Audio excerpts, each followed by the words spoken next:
Hello friends, आपका स्वागत है मेरे YouTube channel an effort to success पर।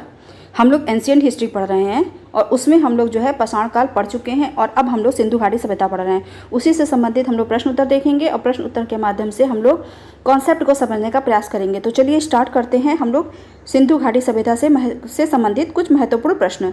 तो पहला प्रश्न है कि ऊँट की हड्डियाँ कहाँ से प्राप्त हुई हैं। ठीक है, ऊँट की हड्डियाँ कहाँ से प्राप्त हुई हैं। तो ऑप्शन नंबर ए है लोथल, ऑप्शन नंबर बी है कालीबंगा, ऑप्शन नंबर सी है भगवानपुरा, ऑप्शन नंबर डी है बनावली। तो इसका सही उत्तर होगा option number B Kalibangan. Kalibangan से जो है ऊँट की हड्डियाँ प्राप्त हुई हैं। तो कुछ विद्वान के द्वारा जो है कालीबंगा को तीसरी राजधानी बताया जाता है सिंधु सभ्यता का। कालीबंगा की जो खोज की थी, वो कालीबंगा का खोज करता थे वो अमलानंद घोष थे। ये हमने जो है पिछले वीडियो में आपको बता रखा है, अगर आप लोगों ने नहीं देखा है तो जाकर देख लीजिएगा। और कालीबंगा का जो शाब्दिक अर्थ होता है वो काले रंग की चूड़ियाँ। यहाँ से जो है एक युग्म समाधान का साक्ष्य मिला है और यहीं से शव की अंत्येष्टि संस्कार की 3 विधियों का पता चलता है। ठीक है, और जैसा कि आप लोग को पता ही होगा कि कालीबंगा से जुते हुए खेत के साक्ष्य मिले हैं। यहाँ से हवनकुंड के साक्ष्य, हाथी दांत की कंघी, कांसे का दर्पण, अलंकृत ईंट, बालक की खोपड़ी में 6 छेद। ऐसा माना जाता है कि ये जो है शल्य चिकित्सा का प्रमाण है। ठीक है, ये जो है यहाँ से प्राप्त हुआ है। चलिए क्वेश्चन नंबर अब हम लोग सेकंड देखते हैं। क्वेश्चन नंबर सेकंड है जहाजों का गोदीवाड़ा, डॉकयार्ड जिसको बोलते हैं, कहाँ से प्राप्त हुआ है। तो ऑप्शन नंबर ए है कालीबंगा, ऑप्शन नंबर बी है धौलावीरा, ऑप्शन नंबर सी है लोथल, ऑप्शन नंबर डी है हुलास। तो इसका सही उत्तर होगा option number C Lothal. Lothal से जो है जहाजों का गोदीवाड़ा या फिर डॉकयार्ड प्राप्त हुआ है। लोथल को लघु हड़प्पा, लघु मोहनजोदड़ो उपनाम से भी जाना जाता है और भारत का पश्चिम एशिया से जो व्यापार होता था उसका जो है ये लोथल प्रमुख बंदरगाह स्थल था। यहाँ से फारस की मुहर, घोड़े की मूर्ति, 3 युगल समाधियाँ प्राप्त हुई हैं। लोथल की संपूर्ण बस्ती जो थी वो एक ही रक्षा प्राचीर से घिरी हुई थी। यहाँ पर भी कालीबंगा की भांति एक छिद्र युक्त बालक की खोपड़ी प्राप्त हुई है। ठीक है, जैसा कि कालीबंगा से प्राप्त हुआ था कि बालक के जो खोपड़ी थी उसमें 6 छेद थे, ऐसे ही यहाँ पे बालक की खोपड़ी से 1 छेद प्राप्त हुआ है। तो ऐसा माना जाता है कि ये जो है शल्य चिकित्सा का प्रमाण है, वहाँ पे कभी मतलब शल्य चिकित्सा होती रही होगी। ठीक है, लोथल से जो है हाथी दांत का बना हुआ एक पैमाना भी प्राप्त हुआ है। तो चलिए अब हम लोग नेक्स्ट क्वेश्चन की तरफ बढ़ते हैं। नेक्स्ट क्वेश्चन है क्वेश्चन नंबर 3, चंद्रहुदड़ो के खोजकर्ता कौन थे।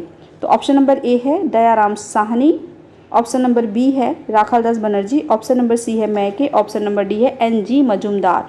तो इसका सही उत्तर होगा option number D एन.जी. Majumdar. एन.जी. Majumdar जो है चंद्रहुदड़ो के खोजकर्ता हैं। और जो मैके हैं वो मैके जो थे वो उत्खनन करता थे। ठीक है, ये आपको याद रखना है कि जो मैके थे वो उत्खनन करता थे और इसके जो खोज करता थे वो एन.जी. मजूमदार ने खोजा था इसको। और कब खोजा था? 1931 में। ऐसे सन में नहीं पूछेगा बट मैंने बता दिया आपको। ठीक है, और यहाँ से जो है प्राक हड़प्पा संस्कृति, जिसे झुकर संस्कृति और झांगर संस्कृति भी बोलते हैं, उसके अवशेष मिले हैं। मैंने ही पिछले वीडियो में बताया था।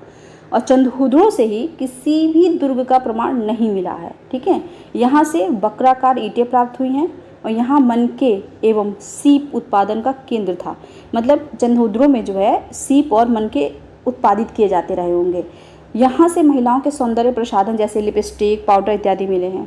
चंद्रहुदड़ो एकमात्र ऐसा स्थल है जहाँ से मिट्टी की पक्की हुई पाइप नुमा नालियों का प्रयोग किया गया है। ठीक है, नालियों का प्रयोग किया गया, वो भी मिट्टी की पकी हुई। ठीक है, तो ये आप याद रखेंगे। तो चलिए अब हम लोग नेक्स्ट क्वेश्चन की तरफ बढ़ते हैं। क्वेश्चन नंबर 4, किस सैंद्र स्थल से नेवले की मूर्ति प्राप्त हुई है। ठीक है, नेवले की पत्थर की मूर्ति प्राप्त हुई है, पाई गई है। तो ऑप्शन नंबर ए है धौलावीरा, ऑप्शन नंबर बी है बनावली, ऑप्शन नंबर सी है रोपड़, ऑप्शन नंबर डी है कालीबंगा। का सही उत्तर होगा option number A Dholavira. Dholavira से जो है नेवले की पत्थर की मूर्ति पाई गई है। और मैंने कल के वीडियो में बताया था कि धौलावीरा जो है गुजरात के कच्छ के रण में स्थित था और इसकी खोज करता थे जे.पी. जोशी और इसके उत्खनन करता थे आर.एस. बिष्ट, जिन्होंने 1967 में इसका उत्खनन किया था। ये सब मैंने जो है आपको पिछली वीडियो में बता रखा है, वहाँ से जाके देख लीजिए और याद भी कर लीजिए। ठीक है, धौलावीरा को जो है सफ़ेद कुआं उपनाम से भी जाना जाता है। अन्य जो हड़प्पा संस्कृति के जो नगर थे वो 2 भागों में विभाजित थे, किला या दुर्ग और फिर दूसरा निचला नगर। लेकिन जो धौलावीरा है वो 3 भागों में विभाजित था, किला, मध्यनगर और निचला नगर। और यहाँ पर जो है जल संरक्षण की तकनीक बहुत विशिष्ट थी। यहाँ पे जो लोग थे वो क्या बांध बनाए उन्होंने और जलाशयों में पानी का संग्रह भी किया। तो ये मैंने पिछले वीडियो में बताया था कि धौलावीरा में जो है उन्नत जल प्रबंधन व्यवस्था थी। ठीक है, तो चलिए अब आगे बढ़ते हैं। नेक्स्ट क्वेश्चन है क्वेश्चन नंबर 5, मिट्टी का हल कहाँ से प्राप्त हुआ है? Option number A Banawali, option number B Lothal, option number C Kalibangan, option number D Dholavira. देखिए क्या होता है ना कि क्वेश्चन तो वही रहते हैं, बस घुमा घुमा के क्वेश्चन पूछा जाता है। बस ये होता है कि हम लोग को कितने अच्छे तरीके से उसको कर रहे हैं और कितने अच्छे तरीके से समझ रहे हैं। जितने अच्छे तरीके से हम लोग समझेंगे हम लोग पेपर में उतने अच्छे तरीके से कर पाएंगे। तो देखिए मिट्टी का हल बोलिए या हल का टेराकोटा एक ही बात है। ठीक है, तो ये जो है प्रश्न पूछा जा चुका है ना। तो क्या होगा इसका सही उत्तर? बनावली। ऑप्शन नंबर ए जो है इसका सही उत्तर होगा। और बनावली से ही जो है रसोई घर, अग्निकुंड के साक्ष्य मिले हैं। बनावली सैंधो संस्कृति के तीनों स्तरों प्राक, विकसित और उत्तर का प्रतिनिधित्व करता है। ठीक है, यहाँ से प्राक का भी मिला है, विकसित हड़प्पा का भी साक्ष्य मिले हैं और उत्तर हड़प्पा के भी साक्ष्य मिले हैं। ठीक है, इसीलिए इसको बोला जाता है कि जो बनावली है वो सैंधव संस्कृति के तीनों स्तरों का प्रतिनिधित्व करता है। तो चलिए क्वेश्चन नंबर हम लोग 6 करते हैं। क्वेश्चन नंबर 6 है, प्रश्न नंबर 6 है, सैंधव स्थल रोपड़ के उत्खननकर्ता कौन थे? Option number A B B Lal, option number B Yagyadatta Sharma, option number C RS Bisht, option number D Mackay. तो इसका जो सही उत्तर होगा option number B Yagyadatta Sharma. Yagyadatta Sharma जो थे वो रोपड़ के उत्खननकर्ता थे। और जो बीबी लाल जो थे वो सैंधव स्थल रोपड़ के खोज करता थे। ठीक है, और रोपड़ से ही मालिक के साथ कुत्ते को दफनाने के भी साक्ष्य मिले हैं। और आज़ादी के बाद जो है सबसे पहले इसी स्थान का उत्खनन प्रारंभ हुआ था। तो चलिए अब हम लोग नेक्स्ट क्वेश्चन की तरफ बढ़ते हैं। क्वेश्चन नंबर 7, चांदी के 2 मुकुट किस सैंधव स्थल से प्राप्त हुए? Option number A Dholavira, option number B Lothal, option number C Banawali, option number D Kunal.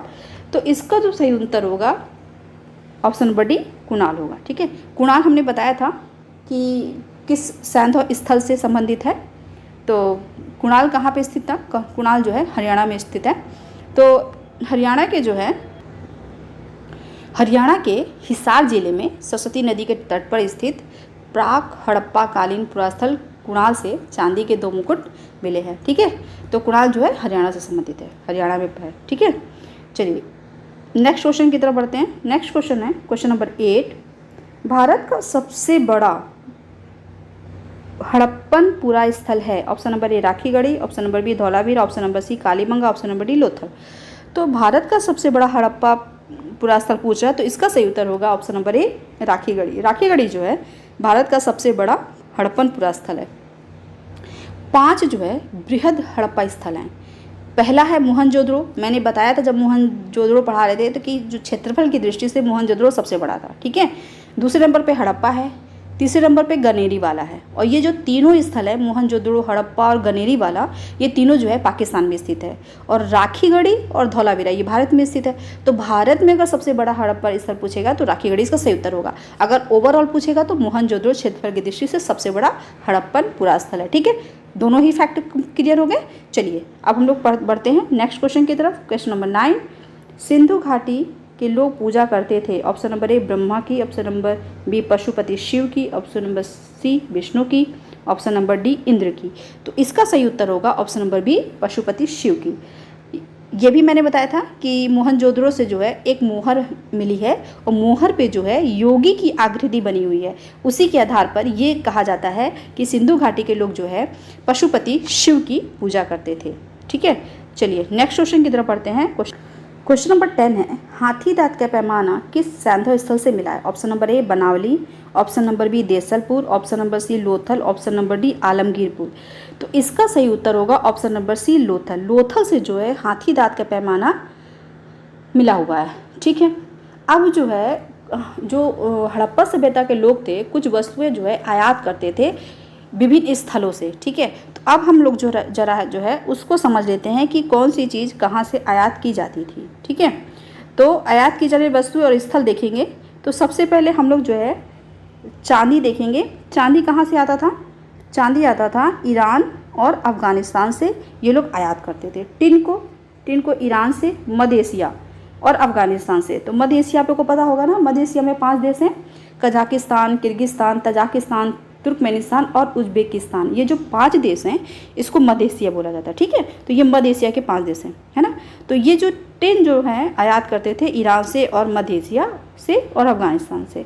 और सोना जो है, सोना आयात करते थे अफ़गानिस्तान से, फारस से, दक्षिण भारत में कर्नाटक से। तो कर्नाटक तो आज भी सोना के लिए फेमस है, वहाँ पे जो लोग देखते हैं। लाजवर्द, लाजवर्द जो है ये कहाँ से मंगाते थे, बदख्शां अफ़गानिस्तान से और मेसोपोटामिया से। और सीसा की बात करें तो सीसा ईरान से, राजस्थान से, दक्षिण भारत, अफ़गानिस्तान, हिमालय क्षेत्र से जो है ये सीसा मंगाते थे। और सेल खड़ी की बात करें तो सेल खड़ी जो है बलूचिस्तान, राजस्थान और गुजरात से सेल खड़ी मंगाते थे, है ना। तो अब चलिए रिवीजन प्रश्न देखते हैं। बुने हुए कपड़े का प्राचीनतम साक्ष्य कहाँ से मिला है? तो इसका सही उत्तर होगा मोहनजोदड़ो से। मोहनजोदड़ो से जो है बुने हुए कपड़े का प्राचीनतम साक्ष्य मिला है। जब हमने क्लास नंबर 6 पढ़ाया था तो उसमें बताया था कि महाराष्ट्र से कपास, सन और सेमल की रुई के बने धागे मिले थे, ठीक है। धागे मिले थे मालवा से, ठीक है। और बुने हुए कपड़े मिले हैं मोहनजोदड़ो से, ठीक है।